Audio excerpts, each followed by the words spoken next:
Halo, pengamat militer Indonesia. Kembali lagi bersama Catatan Buruh 89. Di video kali ini kita bahas tentang update berita terbaru militer Indonesia. Ada apakah? Mari simak ulasannya di sini.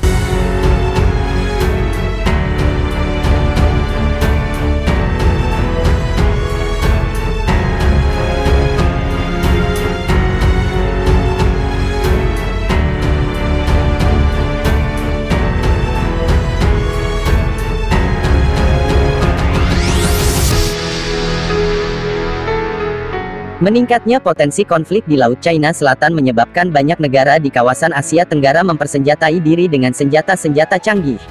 Apalagi China sendiri semakin percaya diri karena militer mereka ditopang oleh senjata buatan lokal yang semakin lama memiliki teknologi yang semakin canggih. Selain terus mengembangkan pesawat tempur siluman, China juga terus mengembangkan program kapal induk mereka. Setelah sukses meretrofit kapal induk bekas Uni Soviet, Varyak yang kemudian menjadi kapal induk Liaoning, Tiongkok juga sedang bersiap meluncurkan kapal induk kedua pertama produksi dalam negeri mereka dan bersiap memproduksi yang ketiga. China sendiri menjadikan fighter J-15 yang merupakan kopi dari Su-33 flanker Rusia, sebagai ujung tombak dari armada kapal induk mereka ini. Tiongkok juga terus mengembangkan pesawat tempur siluman mereka J-20 dan J-31 agar semakin siap beroperasi dalam jajaran tempur angkatan bersenjatanya.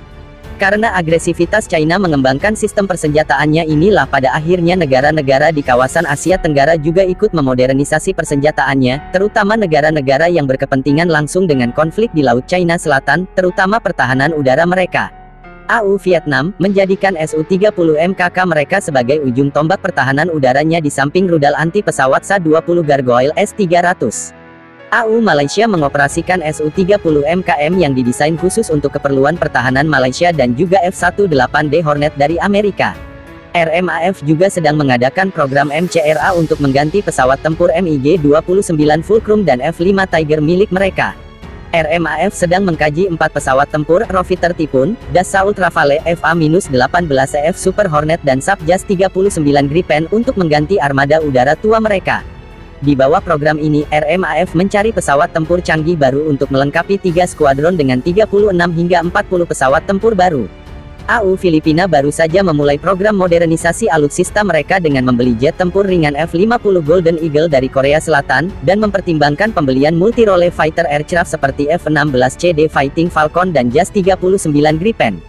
Yang terbaru adalah Singapura di mana pada pertengahan Januari lalu mengumumkan akan membeli pesawat tempur canggih generasi kelima dalam memodernisasi angkatan udaranya. Sebagai negara kecil di kawasan, Singapura siap mengkaji membeli jet tempur canggih terbaru dari Amerika Serikat yaitu F-35A Lightning II. Rencananya, jet tempur canggih ini akan menggantikan armada F-16CD Block 52 RSAF yang dinilai akan menua dalam waktu 10 tahun lagi. Saat ini diketahui RSAF mengoperasikan 60 unit Fighting Falcon di samping F-15SG Strike Eagle dalam jajaran arsenal tempur utama udaranya. Memang belum diketahui berapa unit F-35A Lightning II yang pasti akan dipesan oleh Singapura. Namun, pembelian F-35A Lightning II ini tentu akan berdampak sangat signifikan terhadap persoalan geopolitik dan geostrategi di kawasan Asia Tenggara. AU Singapura akan dinilai sebagai kekuatan paling menakutkan di antara anggota ASEAN lainnya.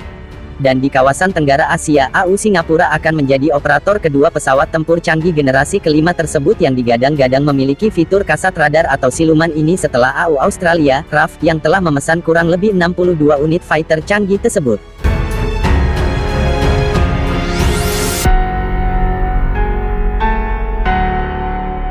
Lalu bagaimana dengan Indonesia? Indonesia sendiri memiliki program MEF untuk memodernisasi angkatan bersenjatanya, termasuk kekuatan udara di dalamnya.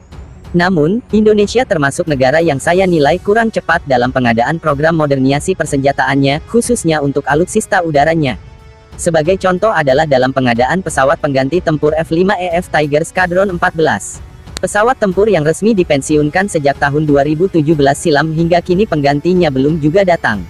Memang, Su-35 Super Flanker telah menjadi pilihan TNI AU untuk menggantikan pesawat F-5 Tiger Squadron 14. Tapi, hingga sekarang Su-35 yang digadang-gadang akan menjadi pesawat tempur paling canggih TNI AU belum dapat dipastikan kedatangannya. Sebagaimana yang dijelaskan oleh Dubes Rusia untuk Indonesia, Lyudmila Georgievna Vorobieva dalam wawancaranya bersama Antara pada akhir Desember lalu mengatakan, permasalahan kontrak yang belum berjalan efektif dengan pemerintah RI menjadi salah satu permasalahan yang hingga kini menyebabkan pesawat tempur canggih untuk Indonesia tersebut belum masuk lini produksi. Rusia berharap pemerintah Indonesia segera menuntaskan masalah kontrak tersebut sehingga pengiriman 11 pesawat tempur Su-35 Super Flanker untuk Indonesia bisa cepat terrealisasi. Selain permasalahan Su-35 Super Flanker yang belum diketahui kapan kedatangannya ke Indonesia, Indonesia juga harus mulai memikirkan pengganti pesawat tempur lainnya, seperti pesawat tempur Hawk 109/209 yang memperkuat Skadron Udara 1 dan 12. Pesawat tempur Hawk sendiri sudah mengabdi kurang lebih 20 tahun untuk NKRI. Kemungkinan besar pesawat tempur ringan ini akan masuk fase pensiun dalam 5 tahun mendatang. Contoh kasus yang terjadi dalam pengadaan Su-35 yang dinilai lama ini bisa menjadi bumerang tersendiri terhadap sistem pertahanan Indonesia karena bisa menjadi gap dalam sistem pertahanan Indonesia. Karena itu, kematangan perencanaan dan juga ketegasan pemerintah dalam melakukan pengadaan alutsista tempur baru, menjadi keharusan agar tidak terjadi adanya gap kekuatan dalam sistem pertahanan Indonesia yang diakibatkan sistem persenjataannya belum efektif untuk dipakai atau telah dinilai kadaluarsa. Apalagi kekuatan udara menjadi salah satu faktor krusial dalam sistem pertahanan sebuah negara di era modern ini. Kekuatan deteren yang dimiliki pesawat tempur sangatlah besar karena pesawat tempur merupakan senjata yang bisa secara langsung menyerang musuh jauh di belakang garis pertahanannya. Pesawat tempur juga bisa menjadi mata dan telinga bagi elemen pertahanan lainnya guna menjaga kesinambungan sistem pertahanan negara. Singapura menjadi negara yang bisa mengeksploitasi angkatan bersenjatanya secara baik, sehingga Singapura menjadi salah satu negara yang dipercaya oleh banyak investor untuk menanamkan modal miliknya di negara tersebut karena dinilai menjadi negara yang stabil dan aman. Karena hal tersebut, Singapura bisa maju secara ekonomi walaupun memiliki sumber daya alam yang tidak terlalu banyak dan juga luas wilayah yang amat sangat kecil dibandingkan negara tetangganya. Singapura juga mengontrol beberapa ruang udara milik negara tetangganya termasuk wilayah udara Indonesia di atas langit Kepulauan Riau yang masuk dalam wilayah VIR 1. Saat ini pemerintah Indonesia memang sedang berupaya untuk mengembalikan kontrol ruang udara di atas Kepulauan Riau tersebut agar bisa dikelola kembali oleh Indonesia. Pengembalian kontrol ruang udara tersebut selain memiliki arti strategis bagi pertahanan, memiliki arti strategis juga bagi ekonomi Indonesia. Masalahnya, apakah Singapura akan dengan cuma-cuma memberikan kontrol ruang udara yang berharga tersebut kepada pemerintah Indonesia? Apalagi dengan terus memodernisasi angkatan bersenjatanya, terutama angkatan udaranya, saya rasa akan sulit untuk Indonesia bisa mengambil ruang udara tersebut dengan mudah dari Singapura. Efek deteren yang dimiliki oleh TNI, khususnya TNI AU saat ini dirasa masih kurang kuat untuk menandingi efek deteren yang dimiliki oleh RSAF, Angkatan Udara Singapura. Karenanya, pemerintah harus sangat serius untuk terus memperkuat alutsista TNI, terutama alutsista strategis untuk TNI AU. Program MEF memang masih terus berjalan hingga tahun 2024 nanti. Tapi setelahnya pemerintah harus terus menyiapkan perencanaan yang matang untuk terus memperkuat angkatan bersenjatanya karena pola ancaman yang mengancam pertahanan suatu negara selalu bergerak dinamis. Walau dalam buku putih pertahanan Indonesia diprediksi tidak akan mendapat serangan langsung dari negara lain dalam waktu dekat, bukan berarti ancaman tersebut tidak ada. Potensi konflik yang menghantui sebuah negara selalu ada, baik itu secara nyata maupun asimetris.